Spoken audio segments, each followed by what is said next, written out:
కేటీఆర్ గారి పిలుపు మేరకు పల్లా రాజేశ్వరరెడ్డి ఎమ్మెల్యే గారి ఆదేశాల మేరకు బచ్చరపేట చౌరస్తాలో మన రేవంత్ రెడ్డి గారి దిష్టిబొమ్మ జరగబెట్టి నిరసన కార్యక్రమం చేయడం జరిగింది.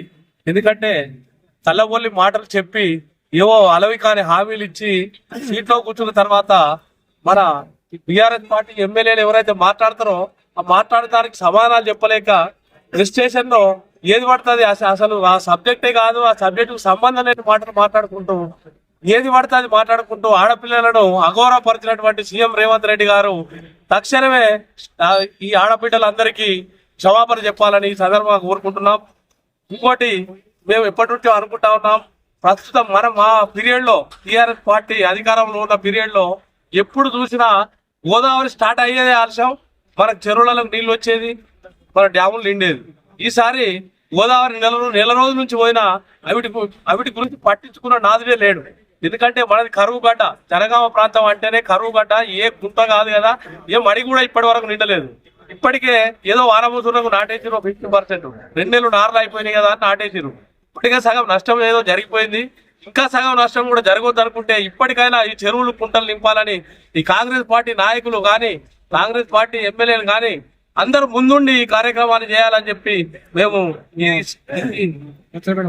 ఈ సందర్భంగా బచ్చరపేట మండల రైతుల పక్షాన మేము డిమాండ్ చేస్తా ఉన్నాం. అంతేకాకుండా ఈ రుణమాఫీ చేసినాం అందరికీ అంటున్నారు.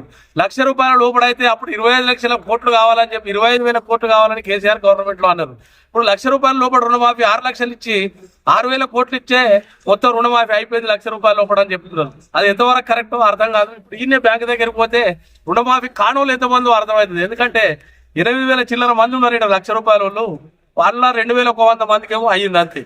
అంటే ఎంత మందికి రుణమాఫీ ఎక్కువ దీన్ని బట్టి అర్థమవుతుంది.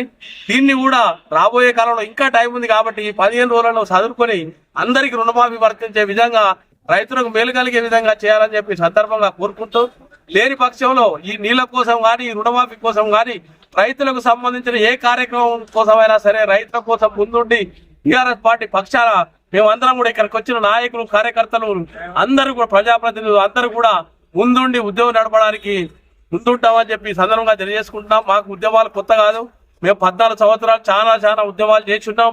రాబోయే కాలంలో రైతుల పక్షాన నిలబడి రైతులందరూ రోడ్డు మీదకి రాకపోతే కనీసం కుంటలు చెరువులు నింపి ఈ డ్యాములు నింపితే మాత్రం ఒక ఈ పంటన పడుతుందని ఈ సందర్భంగా తెలియజేసుకుంటున్నాం. రాబోయే కాలంలో ఈ కాంగ్రెస్ పార్టీ నాయకులు కానీ కార్యకర్తలు కానీ అంత అలజడి సృష్టించారు కానీ పని చేసింది ఏం లేదు. ఇప్పటికీ కాంగ్రెస్ గవర్నమెంట్ మన నవంబర్ లో కాంగ్రెస్ గవర్నమెంట్ ఇప్పటి 7 నెలలు అయింది.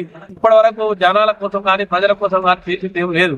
రుణమాఫీ అంటారు, ఆ రుణమాఫీలో మాత్రం అందరూ కొట్టుకుని చచ్చునే ఉన్నాం తప్ప, అందరూ ఆశగా బ్యాంక్ కాడికి వచ్చి చూసుకోవడం తప్ప నిరాశగా ఎంతో మంది పోవడమే తప్ప ఇంకేం జరగడం లేదు ఇప్పటి వరకు. కాబట్టి రాబోయే కాలంలో అందరి రైతులకు ఉసురు కలగక ముందే రైతులందరూ మేల్కోక ముందే దీనికి న్యాయం చేయాలని చెప్పి ఈ కాంగ్రెస్ ప్రభుత్వాన్ని డిమాండ్ చేస్తా ఉన్నాం.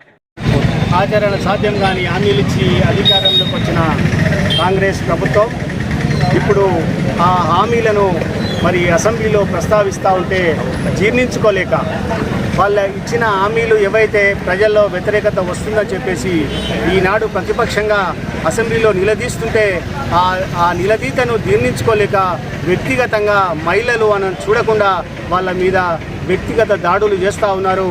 ఆ దాడులను బచ్చన్నపేట మండల బీఆర్ఎస్ పార్టీ పక్షాన తీవ్రంగా ఖండిస్తూ ఉన్నాం. అదేవిధంగా ఆనాడు రైతులకు సస్యశ్యామలంగా ఈ దేశంలోనే ఈ రాష్ట్రాన్ని అగ్రగామిగా నిలబెట్టిన ఘనత కేసీఆర్కు దక్కింది. ఆనాడు మరి 14 కంటే ముందు ఈ రాష్ట్రం పరిస్థితి ఏమిటి, ఈనాడు ఈ రాష్ట్రం పరిస్థితి ఏమిటో ఒకసారి ఆలోచన చేయమని చెప్తా ఉన్నాం. ఆనాడు ఆదాయము మన రాష్ట్రం బడ్జెట్ 60 లక్షల కోట్లుంటే ఇవాళ 2,91 కోట్లకు పెంచిన ఘనత ఈ కేసీఆర్ గారికి దక్కిందని తెలియజేస్తా ఉన్నాం. అదేవిధంగా ఈ ప్రభుత్వం ఈ ప్రభుత్వం రైతులను అన్ని రకాలుగా మోసం చేసిందని చెప్పడానికి డిసెంబర్ 9వ తారీఖు నాడే 2 లక్షల రుణమాఫీ చేస్తామని ఆనాడు చెప్పి అధికారంలోకి వచ్చింది. ఆనాడే మరి మీరు ఒడ్లు అమ్మకండి, 500 రూపాయల బోనస్ ఇస్తామని చెప్పింది. కౌలు రైతులకు 15,000 ఇస్తామని చెప్పింది. రైతు కూలీలకు 12,000 ఇస్తామని చెప్పి అధికారంలోకి వచ్చిన తర్వాత ఏ ఒక్కడి కూడా ప్రస్తావించకుండా రైతులను నిండముంచిన ప్రభుత్వం రైతు వ్యతిరేక ప్రభుత్వంగా ముద్ర వేసుకున్నది. కాబట్టి ఈనాడు రైతుల్లో వ్యతిరేకత వచ్చింది. రుణమాఫీ పేరు మీద ఆనాడు మనం 1,00,000 రూపాయల రుణమాఫీ 28,000 కోట్ల రూపాయలు మాఫీ చేసిందని చెప్పి ముఖ్యమంత్రి అసెంబ్లీలో ప్రకటించడం జరిగింది. కానీ ఈనాడు 1,00,000 రూపాయల రుణమాఫీ 6,000 కోట్లతోనే మాఫీ అయిందని అంటా ఉన్నాడు. ఎట్లా మాఫీ అయిందని మేము అడుగుతా ఉన్నాం. ఆనాడు మరి ఫస్ట్ విడతలో 19,000 కోట్ల రుణాలు మాఫీ చేస్తే 1,00,000 రూపాయల వరకు వస్తే ఈనాడు 6,000 కోట్లే. ఎట్లా 1,00,000 రూపాయల వరకు మాఫైందో రైతులకు చెప్పాల్సిన అవసరం ఉంది, ఇక్కడ ప్రజలకు చెప్పాల్సిన అవసరం ఉంది. ఈ రుణమాఫీ అనేది బోకస్. ఏ రైతుకు రుణమాఫీ కావట్లేదు. 42,000 కోట్లు అని మొదలు చెప్పిండ్రు, 31,000 కోట్లని అసెంబ్లీలో చెప్పిండు. ఈనాడు బడ్జెట్లో పెట్టింది 26,000 కోట్లు మాత్రమే. ఈ 26,000 కోట్లతోని 2 లక్షల రుణమాఫీ ఎట్లా చేస్తారని మేము అడుగుతా ఉన్నాం. అందుకే ఈ ప్రభుత్వాన్ని రైతు వ్యతిరేక ప్రభుత్వం, రైతులను నిండముంచిన ప్రభుత్వం, ఎన్నికల్లో హామీలు ఇచ్చి పారిపోతున్న ప్రభుత్వం, ప్రతిపక్షం అసెంబ్లీలో అడుగుతుంటే జవాబు చెప్పలేక, సమాధానం చెప్పలేక వ్యక్తిగత దాడిలో దిగిన మంత్రులు ఈనాడు ముఖం చాటేసే పరిస్థితి వచ్చింది. కాబట్టే రైతు సోదరులారా ఒకసారి ఆలోచించండి. ఈ రైతు వ్యతిరేక ప్రభుత్వాన్ని వెంబడించి వేటాడి గద్దె దించే వరకు మనం పోరాటం చేయాల్సిందని చెప్పి తెలియజేస్తా ఉన్నా.